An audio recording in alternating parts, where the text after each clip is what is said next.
construction materials price data. How is that determined? So determined, yan ang nag-control ng mga presyo ng mga construction materials na ginagamit natin to derive the DOPA of the project.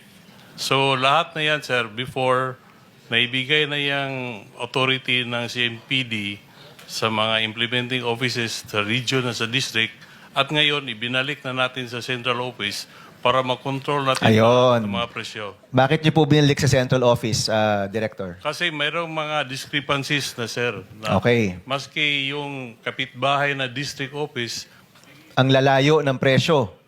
In fact, ang nakita ho namin, yung presyo ng semento compared sa mga hardware store, mas mataas pa po ang ibang CMPD. Totoo po ba to? may mga ganong pangyayari, sir. Kumbaga po, bulto-bultong binibili ninyong semento, pag pumunta ka sa hardware store, mas mura pa doon. Malamang, sir, may ibang distrito at district at mga region na ganyan ang nangyayari. Na-monitor